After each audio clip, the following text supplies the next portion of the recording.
Olá, seja bem-vinda, seja bem-vindo. Este é o Diagnóstico Videocast. Estamos no episódio 4. Eu sou o Felipe Bueno, essa aqui é a doutora Rebeca Saad. Como vai, doutora? Tudo bem? Olá, tudo ótimo. A gente traz aqui os problemas, as discussões, as possíveis soluções para as questões da saúde pública, da saúde privada, como você já está acostumado, já está acostumada a assistir. Já se inscreveu no nosso canal? Se inscreva no nosso canal no YouTube, siga a gente nas redes sociais, Diagnóstico Videocast, nosso canal no YouTube. Nosso convidado de hoje, desse quarto episódio, é o Dr. Francisco Balestrin. Ele é presidente do Sindiosp, o Sindicato dos Hospitais, Clínicas e Laboratórios do Estado de São Paulo. Prazer recebê-lo aqui no Diagnóstico. Doutor, como vai? Tudo bem? Tudo ótimo, tudo bom. Obrigado pelo convite, Felipe. Obrigado pelo convite, Rebeca. A gente que agradece, doutor Balestrin, seu tempo aqui conosco, na verdade, sua grande contribuição, que a gente sabe que esse papo vai ser muito rico. Obrigada. A gente estava falando aqui fora do ar, né, de problemas e soluções da saúde. Vamos começar com a parte mais difícil, que são os problemas, né? E eu quero saber, doutor Balestrin, de duas grandes questões, uma que para muita gente já está resolvida e outra que talvez nem tenha até colocada numa gaveta, né? A primeira, a Covid-19, a segunda, a dengue. Duas grandes questões que estão ainda alarmando a saúde brasileira. Esses são, para o setor do senhor, para o setor que o senhor representa, os grandes desafios da saúde em 2024? Olha, nós temos muitos desafios, mas Dá para escolher. Antes de mais nada, eu queria dar uma explicação do que significa sindicato, hospitais, clínicas e laboratório. Ótimo. Porque na mente das pessoas, quando a gente fala de sindicato, você está mais acostumado a ver e a ouvir as discussões em cima dos chamados sindicatos trabalhistas. Claro. Que são aqueles que fazem reivindicações salariais, que são aqueles que fazem greve, que são aqueles que de alguma forma atuam, né, no dia a dia, nas grandes discussões políticas, nas grandes discussões técnicas. O Sindiosp é um sindicato patronal, né? Não sei o quanto que as pessoas conhecem isso, mas é importante que as pessoas entendam que o sistema de representação da sociedade civil no nosso país, ele é feito através de organizações sem fins lucrativos, né? Como, por exemplo, as ONGs, as associações, mas existe um sistema que não é oficial, mas que ele é representativo por lei, que são chamados sindicatos. Os sindicatos, eles se reúnem em federações e as federações se reúnem em confederações. Primeiro nível, segundo nível e terceiro nível. As confederações, elas atuam nasquelas questões que são políticas de Estado, como, por exemplo, talvez vocês até me perguntem mais para frente, o chamado piso da enfermagem, né? Como é que essa discussão foi feita em algum instante? Quem tocou essas discussões foi a Confederação, quando você discute em nível do Supremo Tribunal Federal. As federações, elas existem como se fosse um conglomerado de sindicatos, como se fosse uma holding, né, de sindicatos.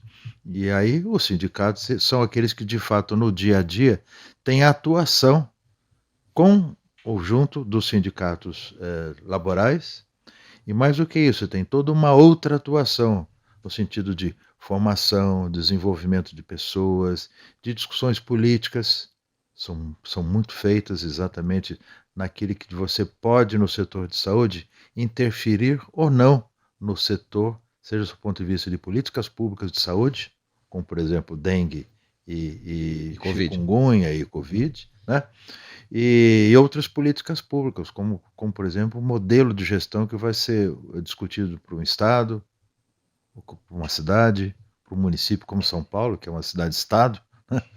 Então, essa seria a minha explicação inicial, só para que a gente fique sempre na mesma linha. Se o senhor me permite, doutor Balestrin, acho que cabe até uma subexplicação, que é a seguinte: é importante dizer que desse ponto de vista, né, da estrutura, são estados diferentes, realidades muito diferentes, não necessariamente as mesmas visões. Imagino que nessas duas subidas de nível, né, tenha que haver muita discussão para se chegar a uma política pública, embora seja do lado do setor privado, né, não do setor público, né? Os sindicatos, eles são entidades representativas do setor privado, né? Então, quando a gente fala, por exemplo, de medicina suplementar, todas as instituições que de alguma forma são ligadas à medicina suplementar, elas são ligadas aos sindicatos patronais, exatamente porque elas prestam serviços para esse segmento e esse setor. Então, essa é uma das grandes questões. Nós temos uma distribuição distinta do mercado de saúde suplementar no Brasil como um todo.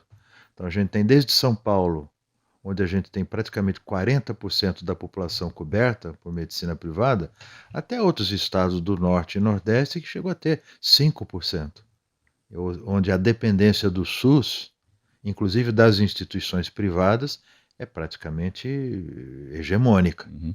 Então, isso é muito interessante no nosso país, porque às vezes nós estamos acostumados aqui em São Paulo, Rebeca, e a É uma gente não ilha, né? consegue... São Paulo é uma ilha muitas É vezes. uma bolha. É. Né? Nós somos uma bolha de gestão, de organização, de modelo, de financiamento.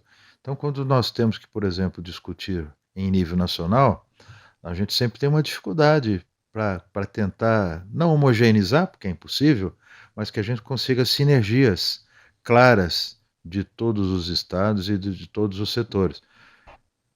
Indo muito claramente para aquilo que você me perguntou, nós que nos últimos 3 anos até, na realidade, a pandemia de Covid-19, ela foi considerada em maio de 2023, a Organização Mundial de Saúde deixou de considerá-la uma urgência epidemiológica, né? Uma emergência de saúde. Então, a rigor, a nossa pandemia ela começou em março de 20 e foi até maio de 23, 3 anos. Né? Também não foi pouco, não. Acho que todos nós ainda temos os efeitos. Com sequelas importantes, claro, né? Para as pessoas e para as instituições. Isso. Né? E quando a gente hoje volta a ter, de alguma forma, este alarme, que, de novo, os casos de Covid aumentam 19, aliás, nós estamos no meio de uma pesquisa dentro do sindicato. Nós fazemos a cada 15 dias pesquisas com as nossas instituições ligadas. São 420 hospitais que são ligados ao Sindiosp. Então a gente faz pesquisa com todos os hospitais, porque é o estado de São Paulo inteiro, são 645 municípios. Né? Então nós temos essa pesquisa. Então já nós vamos saber como é que está essa situação no estado de São Paulo como um todo, tanto na capital quanto no interior. E dengue é um fato expressivo que eu tenho certeza absoluta que todos nós no dia a dia estamos nos deparando. Né? A Covid-19 ela é uma continuidade daquele que vinha tendo. Não existe uma nova Covid-19, é a mesma. Né? Que, como todos os outros casos de doenças infecciosas, aumentam, diminuem, né? Mantém esse perfil não epidemiológico, não mais de pandemia, mas de endemia, né? Que é a utilização o aparecimento desses casos normalmente, mas o dengue desta forma, como ele está tendo surtos que pode, se for o caso, e se isso se comprovar, virar uma epidemia. Né? Então, quando você me pergunta se isso é uma preocupação, sim, é. Né? Menos que o Covid-19? Menos que o Covid-19. Mas talvez também... pelo volume menor de gravidade, né? De internação e de complicações. As pessoas, elas, bem ou mal, se vacinaram. E mais do que isso, muitas de nós já tivemos contato com pessoas que tiveram o Covid, então já tivemos contato com o vírus, e muitos já tivemos o vírus. Então, no fundo, quando você tem 1, 2, 3, 4 doses, eu, por exemplo, tomei 6, né? Porque tomei também... Fora do país. Eu tive que tomar fora, quando eu fui visitar minha filha, que morava no Reino Unido, e aqui ainda tomei a bivalente. Então, já tomei 5, 2, 1 e a bivalente. Então, são 6 vacinas. Isso é uma exceção, né? Mas mostra só o medo que eu tinha da doença. Está bem protegido. População, olha aí, viu? Aprenda. A gente acredita na vacina, a vacina funciona. Olha bem, os médicos que acreditam e lutam pela ciência se vacinam, viu? Aqueles que não são negativistas, né? E que acham que o mundo Ele aparece. A Terra não é plana, tá? E a vacina funciona. A vacina funciona e a ciência existe. Existe, deve ser respeitada, né? E a ciência se alimenta de dúvidas e perguntas, não de certezas, né? Isso é muito importante. E mais do que isso, de estudos, de análise e pesquisas que são feitas com método, né? Exato. E não tem achômetro. Não tem pesquisa achômetro. científica. Doutor Balestrin, como a gente enxerga hoje os hospitais privados e os convênios pós-Covid? Como é que está o cenário? O cenário não está fácil, né? Nós já tivemos no ano de 20 e 21, como nós tivemos aquela questão toda onde nós ficamos em casa, de alguma forma tivemos aquele afastamento social, que foi razoável, que tinha que acontecer mesmo, até para diminuir, porque não tínhamos a vacina, né? Então, as pessoas, eu me incluo, deixaram de frequentar instituições hospitalares. Porque, claro, primeiro estavam isolados em casa, estavam com um déficit de mobilidade. Segundo, que as pessoas faziam um raciocínio que eu também faria. Puxa, eu vou lá no local de doença, atrás de doença, ficar em casa. Né? Pelo menos aqui eu tô quietinho, estou ouvindo rádio, televisão, Globo News, vendo notícias, etc. Tal. Então, isso fez com que aquelas pessoas que eventualmente tivessem a necessidade de ter os seus acompanhamentos das chamadas doenças crônicas, né, que tem que ser feitos, doenças neurológicas, cardiovasculares, hipertensão, etc., diabetes, etc., elas deixassem de fazer os seus acompanhamentos por medo de ir nas instituições. Por outro lado, muitas pessoas deixaram de ir nas instituições porque, no fundo, mesmo submetidas a uma situação, não digo grave, mas emergencial, bom, deixa eu ficar em casa, né? Tentar resolver por aqui mesmo. Então isso fez com que a demanda das instituições privadas de saúde, os hospitais, caísse bastante. Na realidade, a gente focou no atendimento do paciente com Covid, muitas ações e atos foram feitos de uma forma quase que heróica, né? Por falta de equipamento, de equipes. Às vezes equipes inteiras ficavam doentes. Sim. Né? E essas pessoas continuaram trabalhando. Então, essas instituições de saúde foram muito valorosas. Só que, por outro lado, aqueles pacientes, e você já sabe disso, com aquelas doenças mais crônicas, que tinham que ter acompanhamento, acabaram não se apresentando para aquele que tinham que se apresentar. Nos consultórios médicos, nas clínicas diagnósticas e nos hospitais também. Isso gerou uma queda abrupta de demanda. Né? Nós tínhamos hospitais onde você tinha terapias intensivas que tinham 10% de ocupação. Centros cirúrgicos, foi quem sofreu bastante, que faziam 2 cirurgias por dia, 3 cirurgias por dia, exatamente porque as pessoas sumiram. Né? Então, isso, num primeiro instante, fez com que as despesas assistenciais caíssem bastante, claro. Você não usou. Nos outros anos, houve uma recuperação, entre aspas, dessa utilização, e muitas vezes essa utilização ela acabou sendo suplantada por aquilo que era considerado normal, que vinha sendo acompanhado. E isso gerou, então, um uso exacerbado, não desnecessário, não é isso que eu estou dizendo, mas exacerbado das instituições. Isso fez com que quem tinha se acostumado, principalmente as operadoras, a ter um número menor de casos ou de situações onde eles tinham que remunerar os prestadores de serviço, acabaram de alguma forma acontecendo 1 ou 2 anos depois. Isso desequilibrou. É importante dizer que em 2021, pelo fato dessa utilização tão baixa, as operadoras de plano de saúde, por conta da Agência Nacional de Saúde Suplementar, tiveram uma deflação dos seus custos médicos e, consequentemente, elas receberam, acho que todos nós que temos plano de saúde, ou quem não tem, pagou menos 8% naquele ano. Eu acho que isso desequilibrou muito. Né? Talvez pudesse ter um outro tipo de visão. Mas nem nas boas famílias você não tem política, infelizmente. Né? Então me parece que foi uma decisão mais política, que não digo que foi que ocasionou esse desequilíbrio atual e, consequentemente, essa vou chamar assim de relação áspera, que existe entre as operadoras de plano de saúde e os prestadores de plano de saúde, por vários motivos, mas que de alguma forma contribuiu para essa fricção tão grande que hoje nós vemos aí toda hora nos jornais. Teria faltado uma projeção, uma planilha, uma visão de médio e longo prazos nesse caso, porque se supunha, né, e a ciência, né, como a gente falou, chegaria a um ponto de vacinação, início de vacinação, um processo de vacinação, e aí a realidade já voltar a atuar, né? O senhor acha que nesse ponto aí faltou uma visão de longo alcance para falar assim, olha, esse mercado vai voltar ao mecanismo normal. Talvez até pior, realmente, né? Com uma demanda reprimida. Exato, com a demanda reprimida de 1 ou 2 anos. Primeiro que ficou todo mundo pensando no chamado novo normal, que acabou não acontecendo, na minha opinião, né? Hoje todo mundo quer voltar para o velho normal.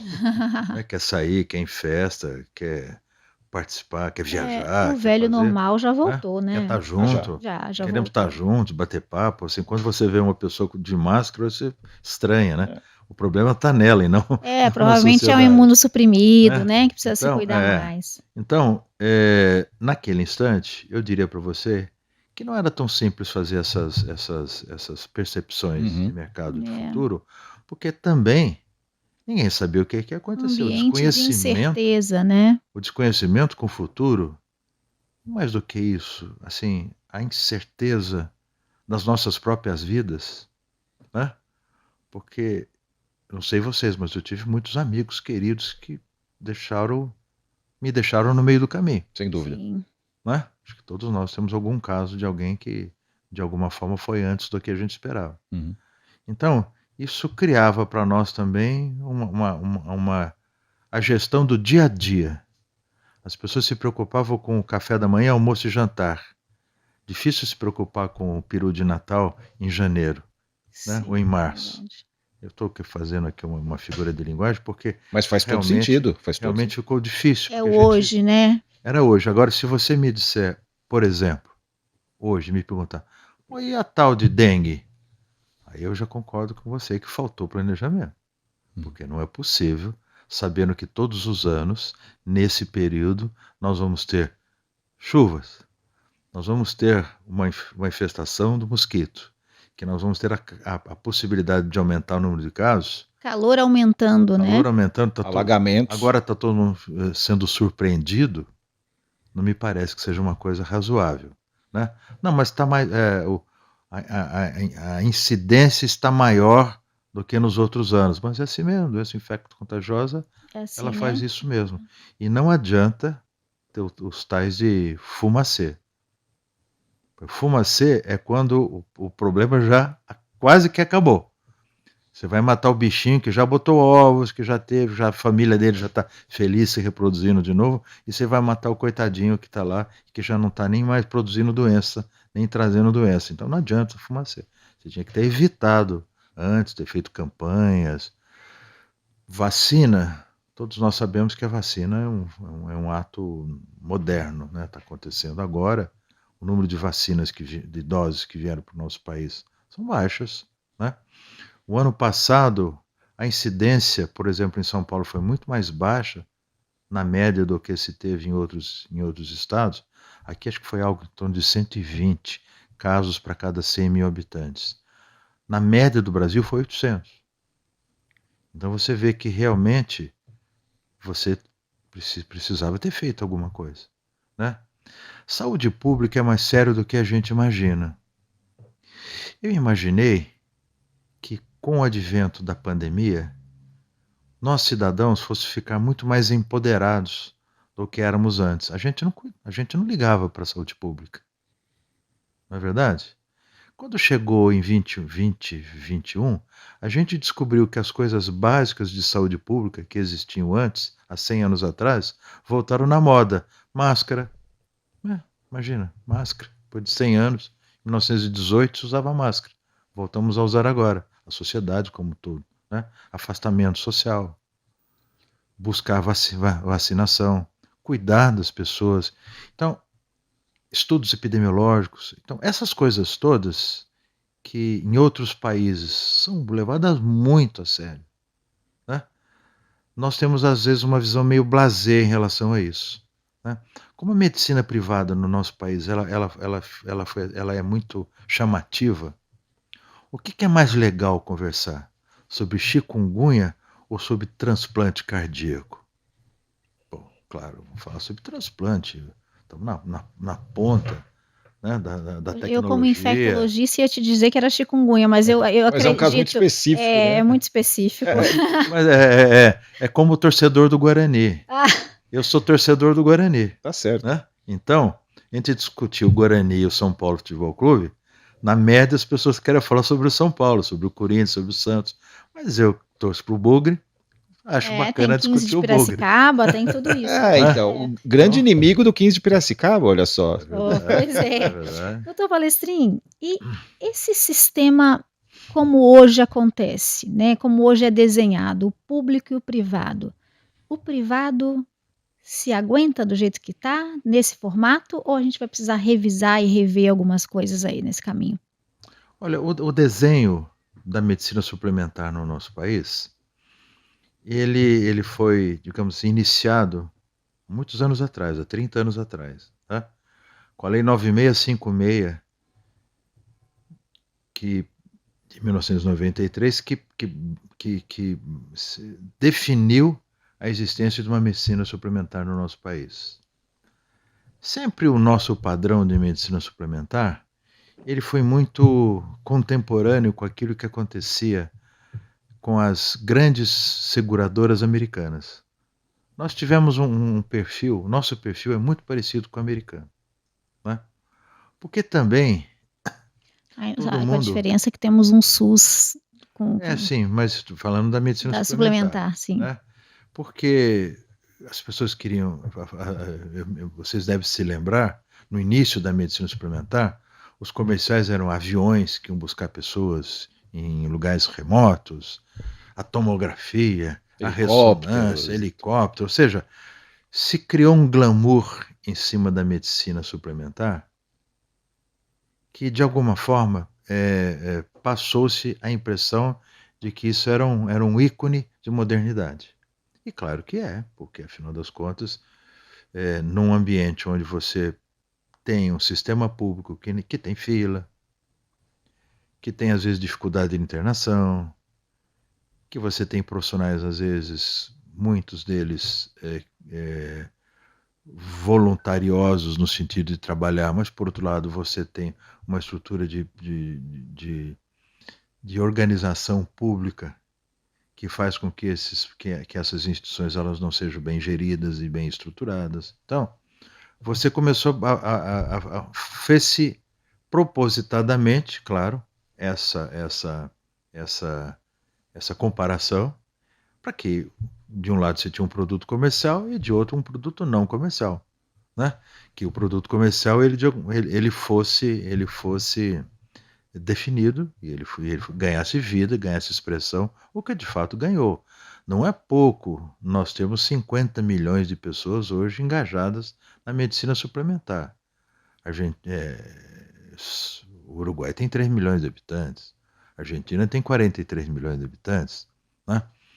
Portugal tem 12 milhões de habitantes. Então, imagina, nós temos em medicina suplementar um país enorme. Ou vários, né?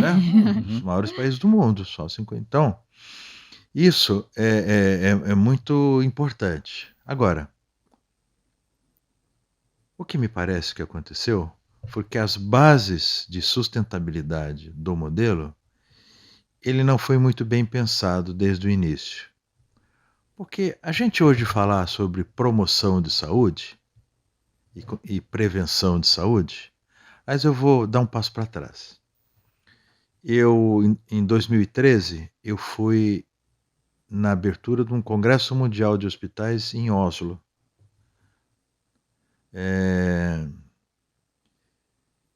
Oslo tem o IDH, né, que é o primeiro do mundo. Índice de Desenvolvimento Humano. Uhum. O Brasil 87. Então, quando você vai para esses países escandinavos, você com certeza tem alguém falando alguma coisa que é mais apropriada, porque já viveram muitas coisas. Então, naquele instante, se chamou o ministro de Saúde, né, da Noruega para falar.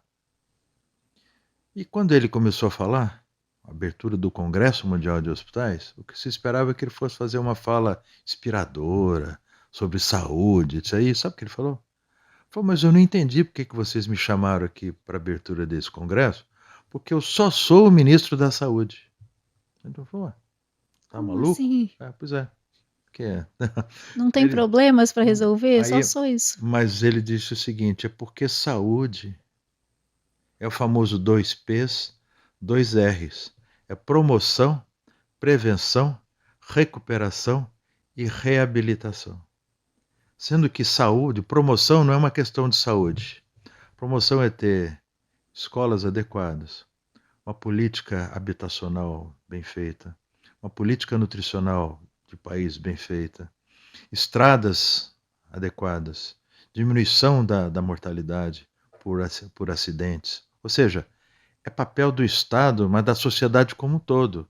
É fazer com que o cidadão seja rígido, porque ele sabe que ele vai sair na rua e não vai ser atropelado, ou não vai levar uma porrada quando ele está chegando em algum lugar. Ele sabe que ele vai poder comer, o filho dele vai poder comer, que ele vai ter um emprego. Então, esta segurança... Quando ele não tiver um emprego, ele tem uma ajuda do governo. Tem uma ajuda do governo. Então, esta segurança, isso faz parte da saúde do cidadão, até da saúde mental. Com toda certeza. Né? Depois, a prevenção, aí a saúde começa a entrar, porque você tem a vacinação, você tem esses programas como a gente faz aqui no nosso país, né? O Outubro Rosa, Sim. Novembro Roxo e assim sucessivamente, né?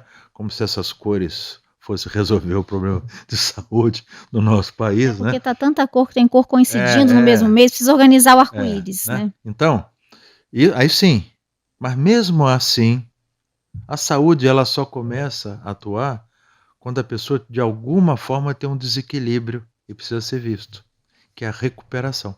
O que a gente chama de saúde, na verdade, é tratamento de doença, né? O que a gente chama de saúde, e todas as pessoas chamam de saúde, é outra coisa.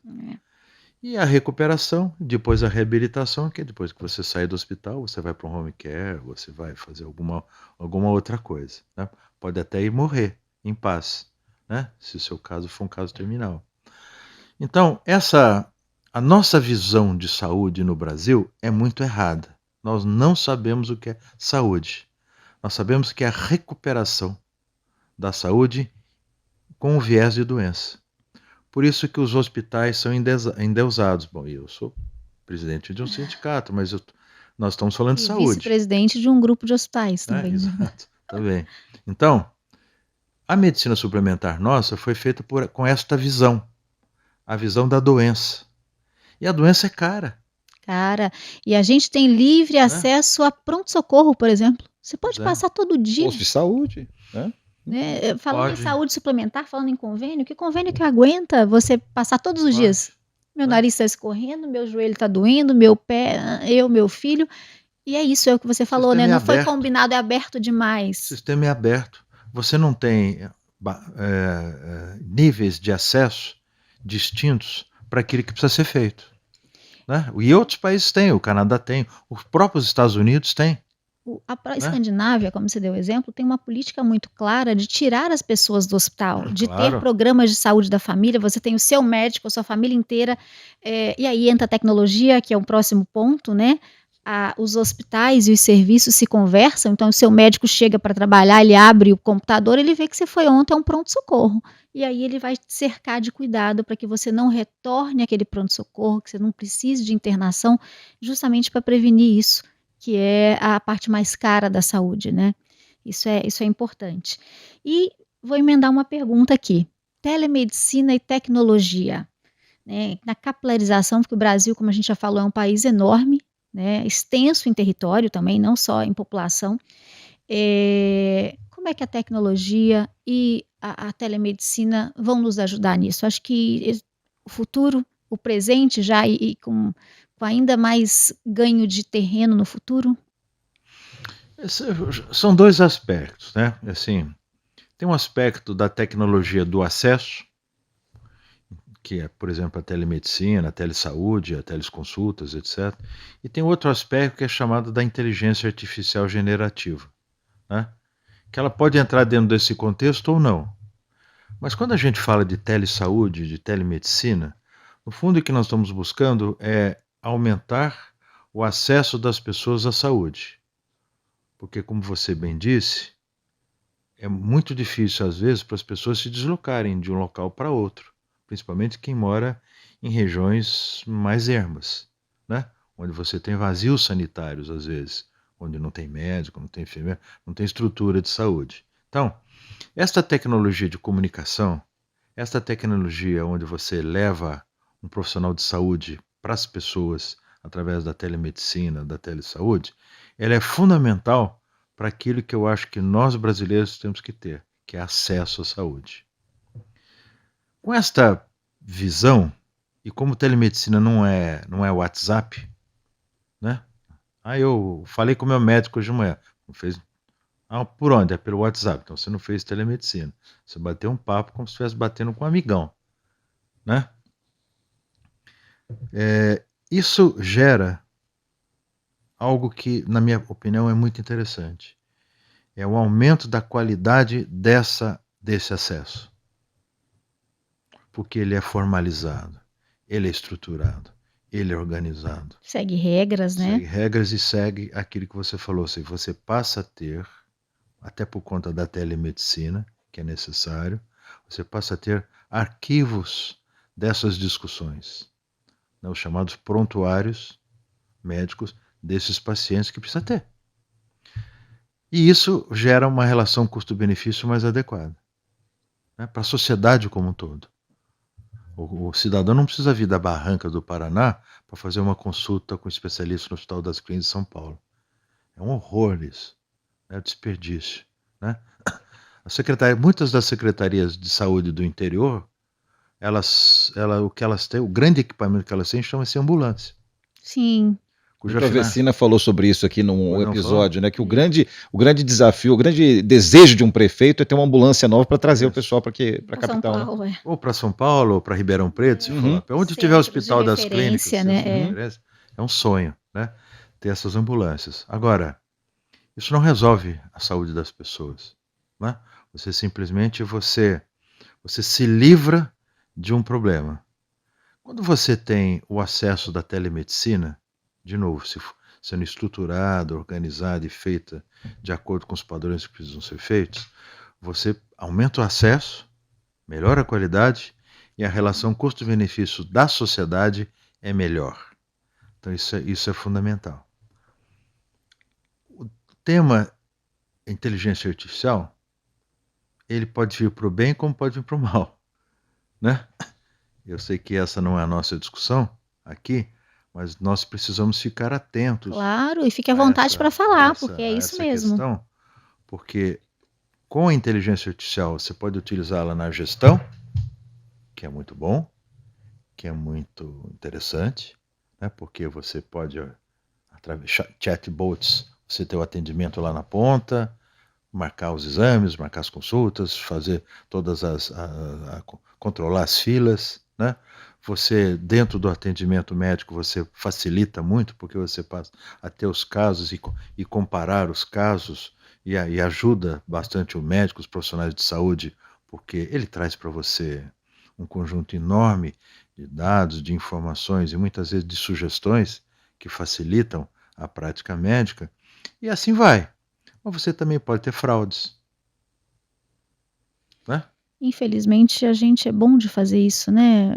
Aqui no país, né? A coisa de burlar o que foi feito pro bem, né? A gente vê isso muitas vezes com aplicativos de banco, Rebeca, programas de governo. Eu acho que onde tiver gente... Vai ter problema. É verdade. Não, mas fata la legge, fata la burla.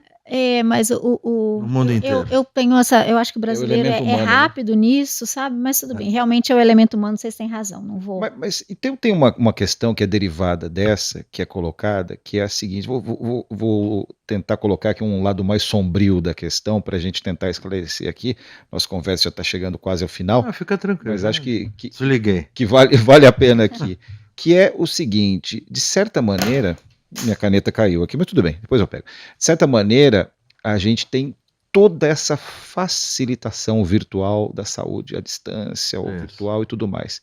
Por outro lado, isso não poderia criar, e de certa maneira já está criando, um descrédito à medicina, à saúde, à ciência. A gente começou a conversa aqui falando sobre ciência, a importância da pesquisa, a importância do estudo, a importância da validação desse estudo. E a gente passou por um período muito tenso, doutor Balestrin, você acompanhou isso melhor até que eu, né? A doutora Rebeca também acompanhou, viveu isso e tudo mais. Então, qual seria o limite, né? Se é que existe um limite, né? As redes sociais estão aí, a inteligência artificial está aí, substituindo inclusive postos de trabalho. O limite para se estabelecer, se é possível estabelecer critérios, né? Para falar, olha, até aqui podemos ir, até aqui já é futuro, é impossível. Tem algum limite? Olha, o próprio Senado hoje discute, né, uma lei no sentido de trabalhar e definir os limites da inteligência artificial no setor de saúde. Como também faz hoje, o próprio TSE faz hoje essa discussão em cima dos limites que você pode usar inteligência artificial durante o período eleitoral, porque a cada instante é o tal de deepfakes. Exatamente. Né? E um conjunto outro grande de coisas que você pode fazer, elas podem criar um outro mundo. Né? Eu fui assistir, ano passado teve de novo Congresso Mundial, foi em Lisboa, né? E o pessoal da Deloitte foi fazer uma apresentação. E é muito interessante que eles estavam dizendo que hoje você, só com o computador, você cria um mundo. Né? Então você precisa, vamos fazer uma propaganda de cerveja, todo mundo, né? Antigamente você tinha que pegar a equipe, levar para a praia, porque normalmente essas cenário bonito, cenário, né? Areia, meninas de biquíni, os caras fortões tomando cerveja como se eles tomassem cerveja, aquelas coisas todas, né? Aqueles diálogos absolutamente vazios, mas Sim. que tinham a ver com a cerveja, né? Hoje você não precisa de nada disso. Monta tudo no computador. Monta tudo no teu computador. Regina não andou dirigindo a Kombi. A Kombi, né? Você traz a praia que você quiser, artista, monta o artista, cria uma cerveja e acabou. Então, isso é um limite que a gente precisa de alguma forma trabalhar. A sociedade precisa trabalhar. Né? O uso de vozes, né, de outras pessoas, isso é perigosíssimo, né? Claro. Então, existe sim uma discussão hoje dos limites em cima da inteligência artificial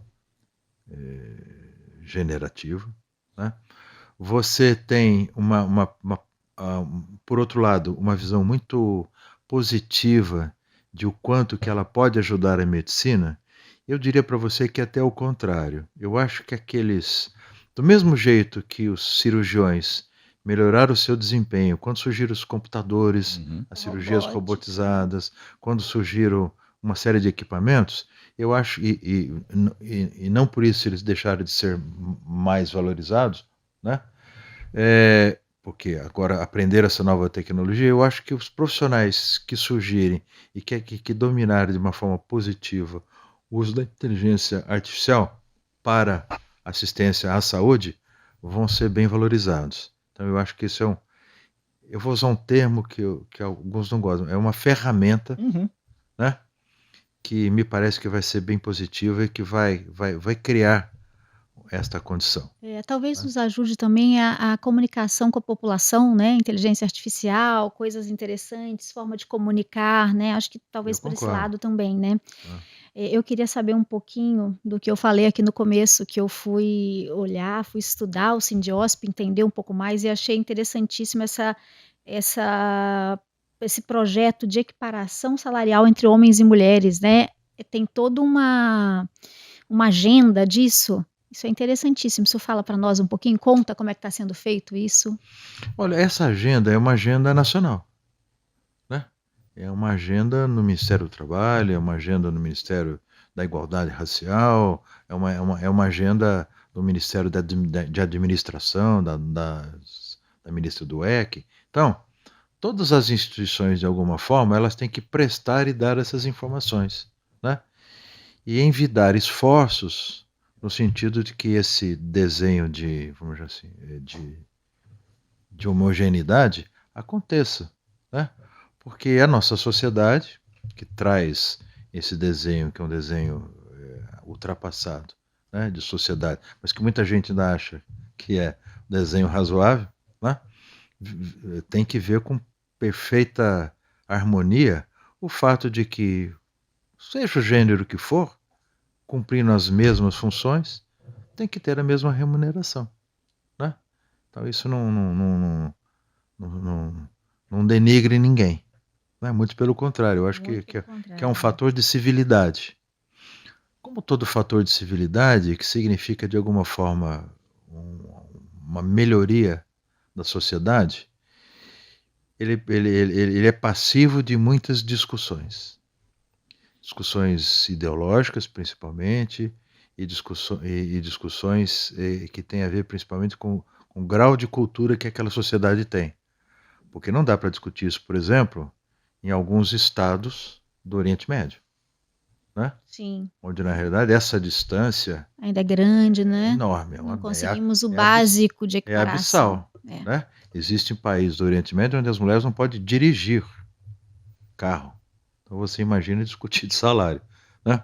Mas eu vejo isso de uma forma muito importante e vejo que o setor de saúde, pelo fato de que há muitos anos nós, homens e mulheres, mulheres e homens, ou pessoas que têm as mais variadas opções, trabalhamos juntos, a gente sabe o quanto que é importante o trabalho da pessoa e menos a sua representação sexual, né, de gênero. Então, isso é muito importante. Eu acho que o setor de saúde, ele está à frente disso tudo mesmo. Isso vale para essa questão, vale para a questão da inteligência artificial, vale para a questão da fake news, que é essencialmente formação, educação das pessoas, geração de uma consciência crítica, de não simplesmente comprar uma ideia sem parar para pensar se essa ideia faz sentido ou não. Talvez, né, no fundo seja isso, né, doutora Rebeca, se a gente investir mais, como a gente disse no começo, na prevenção, se a gente investir mais na formação das pessoas, na formação cidadã, talvez a gente não dependa menos de hospitais, dependa menos de médicos, de inteligência artificial, de fake news e tudo mais. Talvez seja isso, né? Exatamente. Outro ponto importantíssimo que foi falado é a questão do piso da enfermagem. Como que hoje se enxerga isso e se enxerga a possibilidade de isso não trazer tantos danos para hospitais privados pequenos, por exemplo, ou públicos no interior, as santas casas? Dá para isso se tornar uma realidade, e aqui de forma nenhuma tirando o mérito, o direito do enfermeiro ter salários excelentes, a gente sabe a importância deles para a saúde, né? De forma nenhuma, falando em termos realmente práticos, né? A conta fecha para os hospitais menores. Esse assunto, Rebeca, ele tá quase que superado, porque ele é de setembro de 22, né, entre junho e setembro de 22, foi feita a discussão deste PL, né, que definiu isso daí. Não interessa agora voltar a essa discussão, né, ela já aconteceu. Mas nesse período, as instituições de saúde, exatamente atentas a essa assimetria que existe, claro, entre as instituições de São Paulo, instituições do Maranhão, instituições do Mato Grosso do Sul, né? O Brasil, ele tem muitas disparidades. Sim, talvez no próprio interior de São Paulo, né? No próprio interior de São Paulo, e instituições grandes, redes hospitalares versus hospitais standalone ou isolados. Então, a forma como foi feita, ela potencialmente, né, ia desequilibrar econômico e financeiramente, principalmente aquelas instituições privadas. É verdade que as chamadas instituições públicas, por serem instituições públicas e por terem os seus orçamentos garantidos pelo meu, pelo seu imposto, né, elas imediatamente aderiram e começaram a pagar, né, o que era de se esperar, né, sem crítica, de novo. Se elas não seguissem, imagine, o restante do país, né? Aquelas instituições sem fins lucrativos, né? O governo também, de uma forma pronta, tentou encontrar uma alternativa e criou alternativas de financiamento para essas instituições, que de alguma forma, em algumas deram certo, outras não, porque essas coisas elas também são feitas às vezes. Quando você faz uma coisa no gabinete de Brasília, você se esquece de detalhes, né?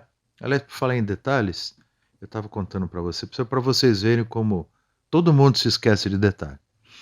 Eu falei para vocês, aqui, a hora que a gente estava conversando, que minha filha mora no Reino Unido, uma pequena cidade da Escócia chamada St. Andrews, né? Faz faculdade lá. E certa feita, há um ano atrás, eu estive lá e nós fomos no supermercado, né? E eu esperava encontrar as gôndolas, não sei lá, nem se chama gôndola, lotadas de produtos, e não tinha nada, vazias. Tinha um pão, um tipo de bolacha. Falei, mas o que está acontecendo? É porque quando o legislador que fez o Brexit, fez as votações e trabalhou durante 5, 6 anos fazendo os apontamentos, as regras, etc, etc, os recursos que tinham que ser, os repasses que iam ser feitos da Inglaterra para a União Europeia, o pagamento, se esqueceu de um fato. Como a Inglaterra deixou de fazer parte da União Europeia, as regras novas de políticas sanitárias passaram a valer. Eles não seguiam mais as regras sanitárias da União Europeia. Então, os caminhões chegavam abarrotados de bolacha. Chocolate belga não é mais fácil de comprar, né? Chocolate belga, leite italiano, macarrão italiano, etc, etc. Paravam nas fronteiras e tinham que esperar que a vigilância sanitária viesse fazer a liberação dos produtos. Isso, até aí, esse é um fato. Só que isso demorava, às vezes, uma semana, 10 dias. E os motoristas dos caminhões falaram, eu não vou levar coisa para a Inglaterra, eu não posso perder 10 dias. O meu frete. Meu frete, eu estou perdendo dinheiro. Os motoristas não são ingleses, porque inglês quer ficar desfilando lá, né? Tocando gaita de folha, aquelas coisas todas. Não quer dirigir caminhão.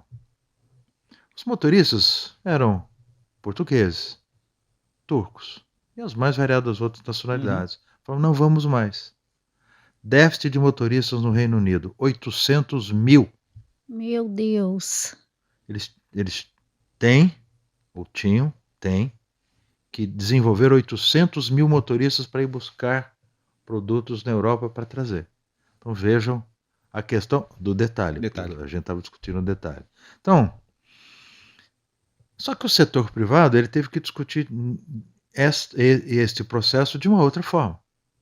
Então, o setor privado teve que levar isso ao Supremo Tribunal Federal. Então, quando você me pergunta como está hoje, nós temos uma decisão final do Supremo Tribunal Federal, depois de muito tempo de discussão, onde, sim, o piso da enfermagem ele é aceito, ele faz parte do dia a dia das instituições, só que você tem que cuidar, primeiro, de que esse piso de enfermagem ele seja regionalizado, coisa que se esqueceu lá no início. E segundo, que haja um equilíbrio entre o que é piso e o que é remuneração, que é diferente. Então, esses dois aspectos mudaram.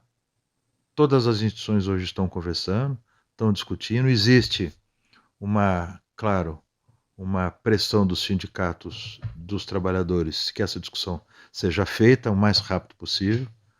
Quando nós temos as chamadas discussões, né, das CCTs, né, que são as convenções coletivas de trabalho, só nós fazemos 50. Né, são os mais variadas profissões, os mais variados trabalhadores, os mais variados sindicatos. São Paulo é muito complexo. Você pega um estado como, por exemplo, Rondônia, tem um sindicato. Um patronal e um de trabalhadores. São Paulo tem 50. Né? Então, esta condição é mais complexa, mas eu diria para você que ela será resolvida a bom termo, né? Se todo mundo tiver bom senso, por isso que será bom termo. Tomara que sim, né? Tomara que sim. Doutor Balestrin, queria muito agradecer a sua presença. Muito obrigado. Eu sei que sua agenda é cheia demais. O tempo aqui conosco foi excelente. Muito obrigada mesmo. Obrigado pela aula, doutor. Eu faço isso com prazer. Que bom. Viu? Convidaremos mais vezes. Eu acho que a gente precisa sempre, de alguma forma, ter o compromisso. Quem trabalha em saúde precisa ter compromisso público. Exatamente. Né? Então, é um compromisso nosso de estar à disposição da sociedade, estar à disposição das pessoas, para colocar à frente dessas discussões tudo o que acontece no setor. Aliás, eu vou terminar com uma história. Vamos lá. Nós fizemos 85 anos. E eu sempre falei assim, como é que nós vamos comemorar 85 anos? Então fizemos uma série de coisas, inclusive uma festa no Museu do Ipiranga, jantar, que é muito bacana, e quem não conhece ainda precisa conhecer. Finalmente reabriu, um motivo de orgulho é estar à frente de muitos museus europeus, né, e americanos, é uma coisa assim que causa orgulho a todos nós. Não só pelo que foi feito, pela estrutura, mas pelo que tem lá. Né? Mas além disso, a gente falou assim, puxa, além desse momento histórico, a gente precisa fazer algo que rememore esses 85 anos. As instituições, quando fazem aniversário, normalmente mandam fazer aqueles livros de história das instituições, né, que conta como foi fundada, como é que é, cheio de fotografia. Quem sai na foto fica feliz, quem não sai fica pé da vida. Essa é a verdade. Então a gente resolveu fazer um livro diferente, que numa outra ocasião eu trago aqui para vocês. Que é como se fosse um espetáculo, um filme, uma série da Netflix, só que com 85 episódios. Um episódio para cada ano de vida nosso. E a gente conta a história da medicina brasileira, desde que os portugueses vieram para cá, começando com os índios e os portugueses, até a pandemia. Que legal. 1,5 página, sempre contando fatos que eu chamaria de causos. Então eu vou contar um causo para vocês verem como a saúde e a vida se misturam. Né? Diz que a Dona Maria I, que era mãe de Dom João VI, né, que todo mundo chamava de Dona Maria Louca, a louca, né, a louca, diz que assim ela ficou nesse estado, né, com sua estrutura mental abalada, porque já naquela época você tinha uma doença que imperava, que era a varíola. E já tinha uma vacina para a varíola. Em 1756, o Jenner criou a vacina. Só que Dona Maria Louca, olha que coincidência, era negativista. Ela não acreditava na vacina. Por isso que ela se chamava louca, eu acho. Né? Hoje estamos com muitos loucos por aí, não? Por aí, estão soltos. Né? Mas o que aconteceu? Só que, como ela não deixou os seus familiares se vacinar, vários morreram. E naquela época não dava para vacinar escondido. A rainha ficava lá, tomando conta, vendo se vacinar. Não tinha cartãozinho falsificado, né? Tinha que vacinar. Cartãozinho falsificado. Então, o que é que aconteceu? Vários parentes dela morreram. E por conta disso, dizem que ela ficou com seus nervos abalados. Aí de arrependimento de tanta gente morrer, com uma doença que era horrorosa na época, né? Dava aquelas bexigas, aquela coisa toda. Assim. A visão de alguém com varíola e morrendo era muito terrível. E aí disse que então ela ficou com essa fama de louca. O Dom João VI virou o nosso príncipe regente. E a Dona Maria, ela tinha todo um conjunto de amas que a seguia. Né? Então, quando a corte se movimentava em Portugal, ia à corte, e a Dona Maria ia com as suas amas, etc, etc. Tal. Então, quando o pessoal perguntava, e a Maria? Eles diziam, a Maria vai com as outras. Aí surgiu o termo, Maria vai com as outras. Olha que interessante. Então, saúde, a cultura. Desde aquela época. Saúde traz... Gente, obrigado, viu, pelo a gente convite, agradece. à disposição de vocês. Doutor Muito Balestrin, obrigado. Muitíssimo obrigada. Esse foi o Dr. Francisco Balestrin conversando conosco no Diagnóstico Videocast, episódio número 4, uma realização da OH Consulting. Siga o nosso canal, se inscreva no nosso canal no YouTube e aguarde os próximos episódios. Valeu!